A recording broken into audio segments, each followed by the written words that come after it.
Capítulo 42, que trata de lo que más sucedió en la venta y de otras muchas cosas dignas de saberse.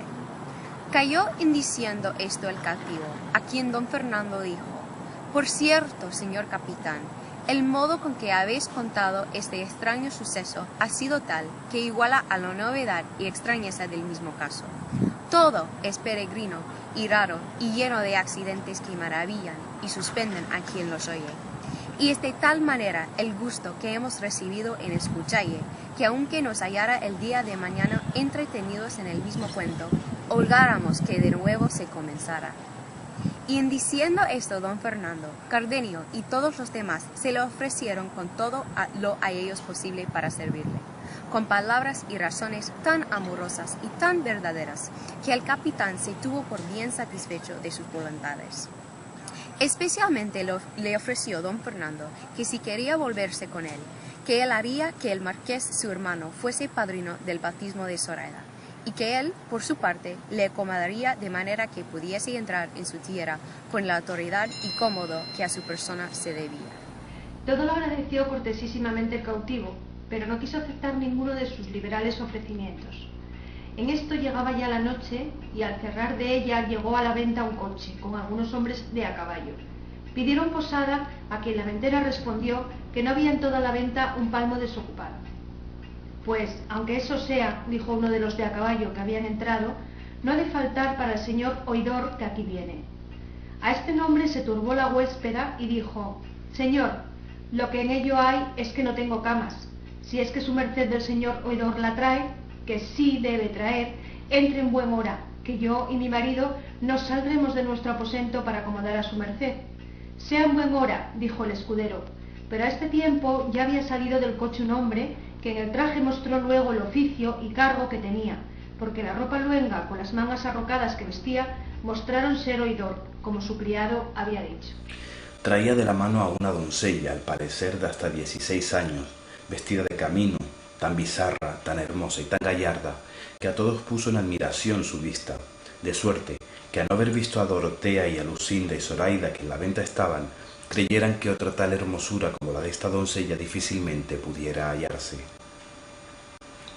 Hallóse don Quijote al entrar del oidor y de la doncella, y así como le vio dijo: «Seguramente puede vuestra merced entrar y espaciarse en este castillo, que aunque es estrecho y mal acomodado, no hay estrecheza ni incomodidad en el mundo que no dé lugar a las armas y a las letras, y más si las armas y letras traen por guía y adalid a la fermosura, como la traen las letras de vuestra merced en esta fermosa doncella, a quien deben no sólo abrirse y manifestarse los castillos, sino apartarse los riscos y dividirse y abajarse las montañas para dalle acogida.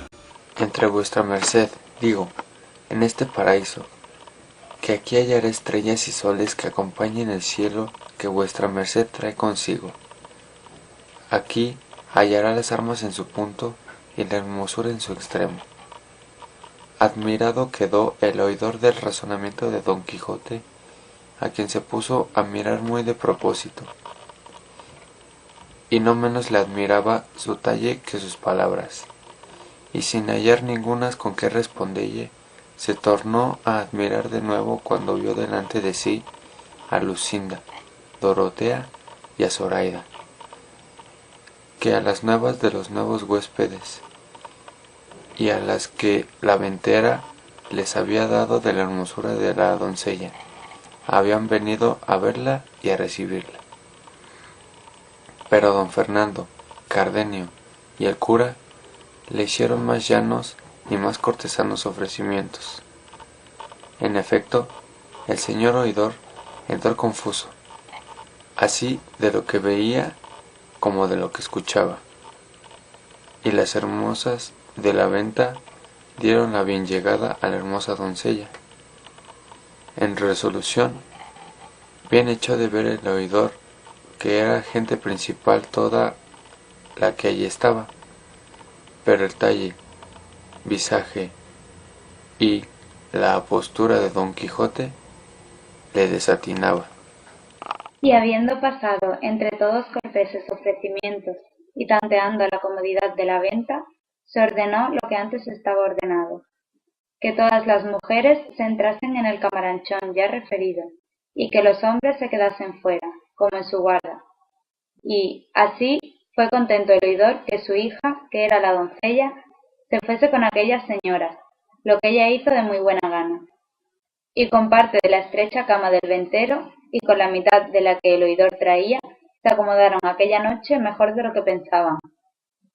El cautivo, que desde el punto que vio al oidor le dio saltos el corazón y barruntos de que aquel era su hermano, preguntó a uno de los criados que con él venían que cómo se llamaba y si sabía de qué tierra era.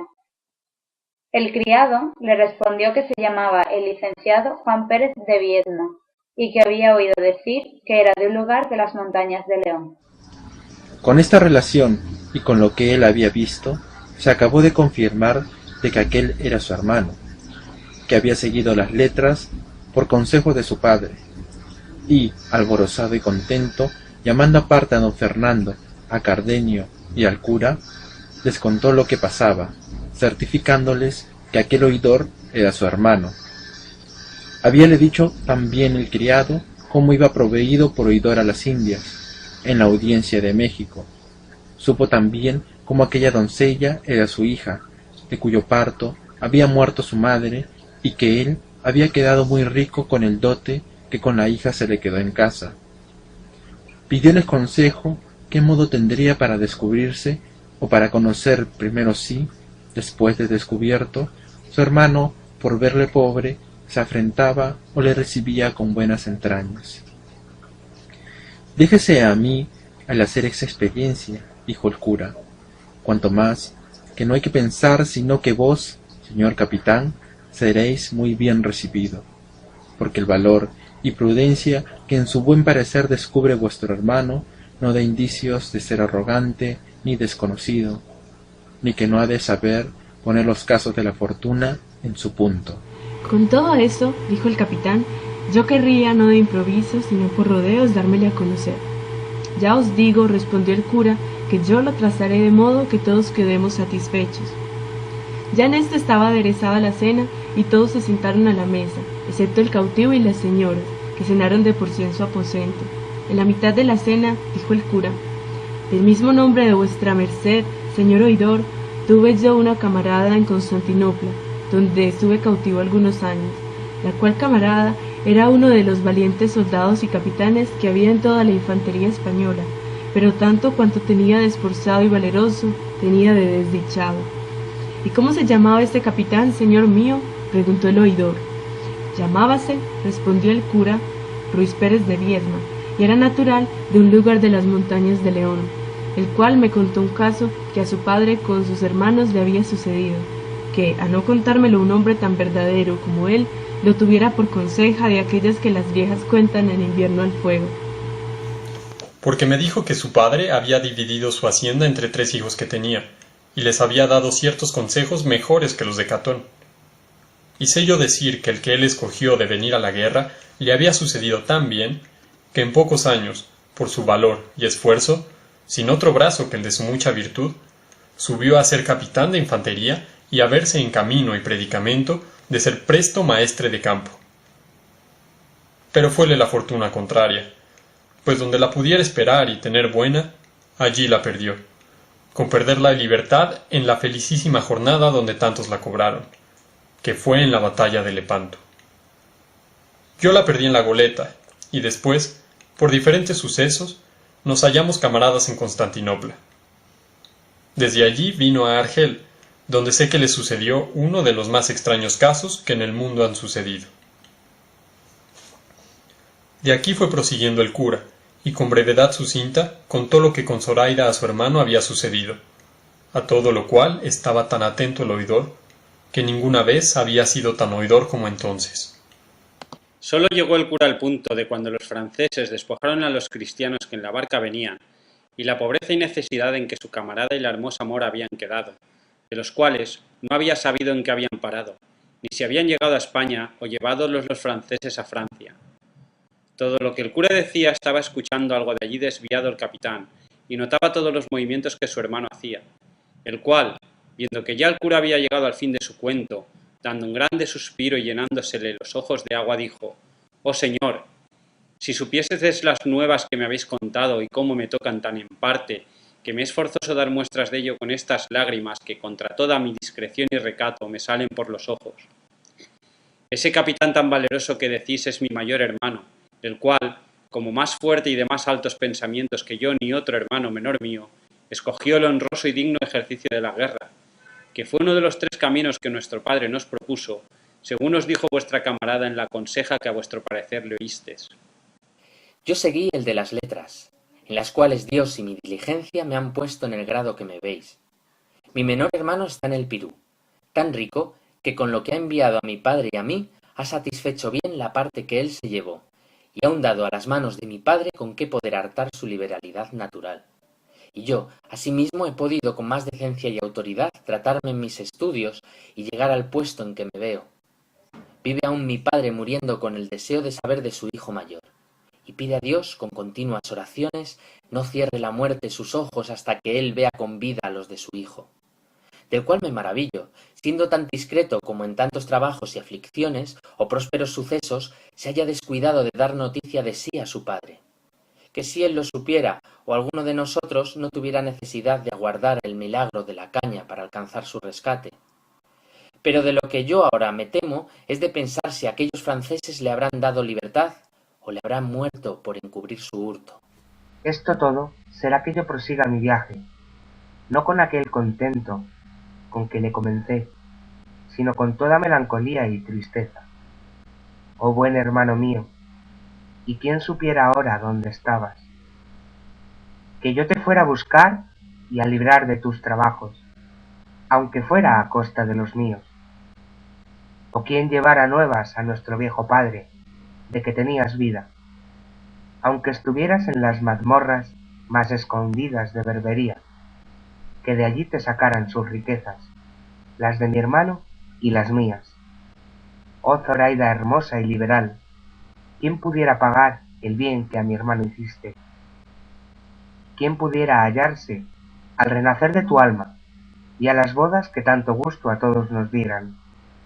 Estas y otras semejantes palabras decía el oidor, lleno de tanta compasión con las nuevas que de su hermano le habían dado, que todos los que le oían le acompañaban en dar muestras del sentimiento que tenían de su lástima. Viendo pues el cura que tan bien había salido con su intención y con lo que deseaba el capitán, no quiso tenerlos a todos más tiempo tristes, y así se levantó de la mesa, y entrando donde estaba Zoraida, la tomó por la mano, y tras ella se vinieron Lucinda, Dorotea y la hija del oidor. Estaba esperando el capitán a ver lo que el cura quería hacer, que fue que, tomándole a él asimismo de la otra mano, con entrambos a dos se fue donde el oidor y los demás caballeros estaban, y dijo: «Cesen, señor oidor, vuestras lágrimas, y cólmese vuestro deseo de todo el bien que acertare a desearse, pues tenéis delante a vuestro buen hermano y a vuestra buena cuñada. Este que aquí veis es el capitán Viedma, y esta, la hermosa mora que tanto bien le hizo. Los franceses que os dije los pusieron en la estrecheza que veis, para que vos mostréis la libertad de vuestro buen pecho». Acudió el capitán a abrazar a su hermano, y él le puso ambas manos en los pechos, por mirarle algo más apartado, más cuando le acabó de conocer. Le abrazó tan estrechamente, derramando tan tiernas lágrimas de contento, que los más de los que presentes estaban le hubieron de acompañar en ellas. Las palabras que entre ambos hermanos se dijeron, los sentimientos que mostraron, apenas creo que puedan pensarse, cuanto más escribirse. Allí, en breves razones, se dieron cuenta de sus sucesos. Allí mostraron, puesta en su punto, la buena amistad de dos hermanos. Allí abrazó el oidor a Zoraida. Allí la ofreció su hacienda. Allí hizo que la abrazase su hija. Allí la cristiana hermosa y la mora hermosísima renovaron las lágrimas de todos. Allí Don Quijote estaba atento, sin hablar palabra, considerando estos tan extraños sucesos, atribuyéndolos todos a quimeras de la andante caballería. Ahí concertaron que el capitán y Zoraida se volviesen con su hermano a Sevilla y avisasen a su padre de su hallazgo y libertad, para que como pudiese, viniese a hallarse las bodas y bautismo de Zoraida, por no le ser al oidor posible dejar el camino que llevaba, a causa de tener nuevas que de allí a un mes partía flota de Sevilla a la Nueva España, y fuera de gran incomodidad perder el viaje. En resolución, todos quedaron contentos y alegres del buen suceso del cautivo, y como ya la noche iba casi en las 2 partes de su jornada, acordaron en recogerse y reposar lo que de ella les quedaba. Don Quijote se ofreció a hacer la guardia al castillo, porque de algún gigante o otro mal andante follón no fuesen acometidos, codiciosos del gran tesoro de hermosura que en aquel castillo se encerraba. Agradeciéronselo los que lo conocían, y dieron al oidor cuenta del humor extraño de Don Quijote, de que no poco gusto recibió. Solo Sancho Panza se desesperaba con la tardanza del recogimiento, y solo él se acomodó mejor que todos, echándose sobre los aparejos de su jumento, que le costaron tan caros como adelante se dirá.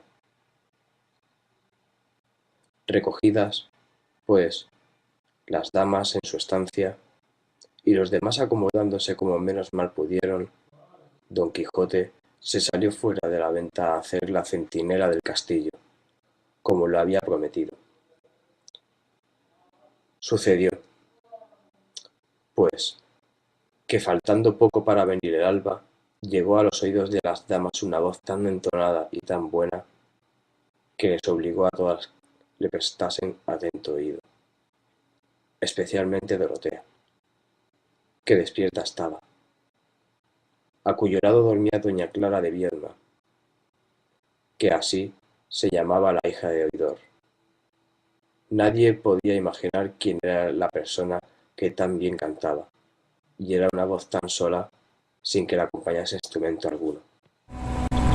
Unas veces les parecía que cantaban en el patio, otras en la caballeriza, y estando en esta confusión muy atentas, llegó a la puerta del aposento Cardenio y dijo: quien no duerme, escuche, que oirán una voz de un mozo de mulas que de tal manera canta que encanta.